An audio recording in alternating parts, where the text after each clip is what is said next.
বাতাসে শরতের কাশফুল জানান দিচ্ছে দরজায় কড়া নাড়ছে শারদীয় দুর্গাপূজার। সনাতন ধর্মাবলম্বীদের বিশ্বাস, দুষ্টের দমন আর সৃষ্টির পালনের জন্যই দেবী দুর্গার আগমন স্বর্গ থেকে মর্ত্যলোকে। ইতিমধ্যেই প্রতিমা তৈরিতে শেষ সময় পার করছেন সিরাজগঞ্জ জেলার প্রতিমা শিল্পীরা। রাত দিন পরিশ্রম করে নিপুণ হাতে তৈরি করছেন দেবী দুর্গাকে। দুর্গাপূজা ঘিরে উৎসবের আমেজ বিরাজ করছে হিন্দু ধর্মাবলম্বীদের মধ্যে। আমাদের দেবী দুর্গা যেভাবে আসবে সেইভাবেই যাবে, দোলায় আসবে, ঘোড়ায় যাবে। মা যান সবার মঙ্গল রাখে, মঙ্গল মতো মা যাবে, আমাদেরও যান মঙ্গল করে রাখে, দেশবাসীরও যেন ভালো হয়, আমাদেরও যেন ভালো হয়। আমি বাবার বাড়ি এইগুলান কাজ করি নাই, এইবার প্রথম করতেছি। এইগুলান কাজ করতে আমার ভালোই লাগে। সংসারের কাজের পাশাপাশি এইগুলান আমি কাজ করি, এতে তাদের সাহায্য হয়। এবছর সিরাজগঞ্জ জেলায় 499টি মণ্ডপে পূজার প্রস্তুতি নিয়েছেন আয়োজকরা। শারদীয় দুর্গোৎসবকে প্রাণবন্ত করার জন্য ইতিমধ্যেই সব মন্দিরে সাজসজ্জার কাজ চলমান রয়েছে।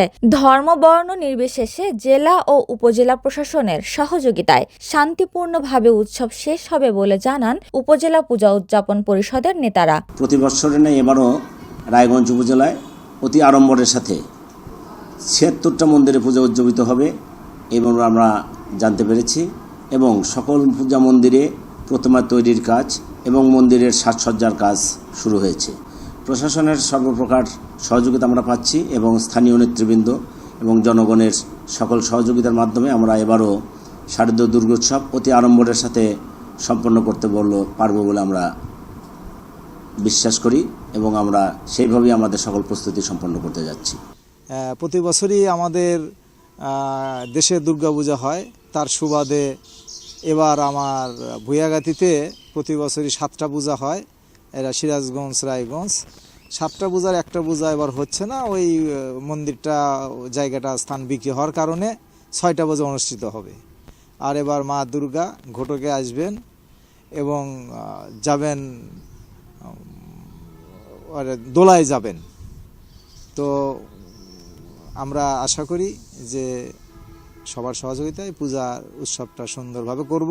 এদিকে উৎসবকে নির্বিঘ্ন করতে কঠোর নিরাপত্তার ব্যবস্থা নিয়েছে জেলা ও উপজেলা প্রশাসন। হ্যাঁ, দুর্গাপূজা যেটা এই উৎসব যেটা পালিত হবে, আমরা উপজেলা প্রশাসন থেকে শুরু করে এই উপজেলার সকল স্টেক হোল্ডার যারা আছে, ধর্মীয় নেতৃবৃন্দ থেকে শুরু করে আমাদের পূজা উদযাপন পরিষদ, সকলকে সাথে নিয়ে আমরা একটা প্রস্তুতিমূলক সভা করব। আমরা ইতিমধ্যে নিরাপত্তা সংক্রান্ত বিষয়ে আমরা অ্যানালাইসিস করছি।